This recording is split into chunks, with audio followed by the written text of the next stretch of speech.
Imana yongeye kubura dosiye yawe. Umaze iminsi umeze nk'umuntu wizengurukaho. Ndagira ngo nkubwire ngo Imana aka kanya yongeye kukugarukaho. Imana nawe irakwibutse, ije kuguhanagura amarira. Umaze igihe wiganyira, umaze igihe uvuga ati ese Mana nzakuraho akazi, umaze igihe uvuga ati ese Mana nzakuraho urubyaro, umaze igihe uvuga ati ese ko njya kudepoza bikanga. Imana yubuye dosiye yawe uyu munsi. Hari ikintu Imana igiye kurema gikomeye cyane ku buzima bwawe. Uyu munsi ndagira ngo nkubwire we tugeranye kuri uyu munota, hari ikintu Imana igiye kurema gifatika cyane ku buzima bwawe. Hari amashimwe Imana igiye kurema ku buzima bwawe. Atsira amashimwe mu izina rya Yesu mu kanwa kawe. Atsira amashimwe mu izina rya Yesu mu kanwa kawe. Ndagira ngo nkubwire ngo Imana ije kugusetsa. Hari ikintu Imana ije gukora gikomeye cyane ku buzima bwawe. Hari ikintu Imana ije kurema gihambaye gikomeye cyane uzakirebesha amaso.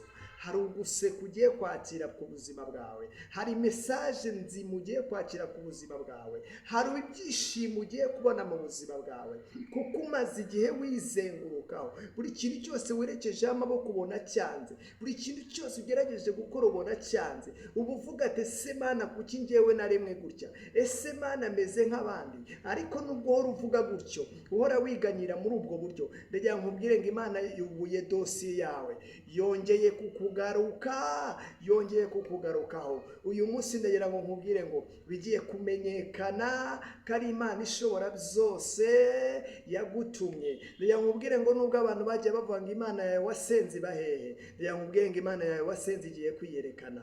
Bagiye bavuga ngo Imana yawe wasenze yaragutereranye, bagenda bavuga ngo Imana yawe wasenze, uhora usenga nta kintu na kimwe ugeraho, uhora wizengurukaho kandi usenga. Ndagira ngo nkubwire ngo nubwo bagiye bavuga ayo magambo yose, iyo migambi yose igiye kuyiburizamo, maze ubundi Imana izikurengere, maze ubundi Imana izigutabare, kubera yuko Imana igiye kwica iperereza mu buzima bwawe.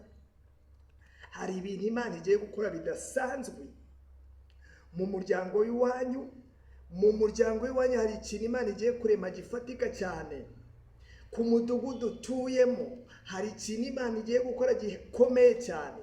We tugeranye muri aya masaha, niturangiza iyi video ugende wandika ijambo amena.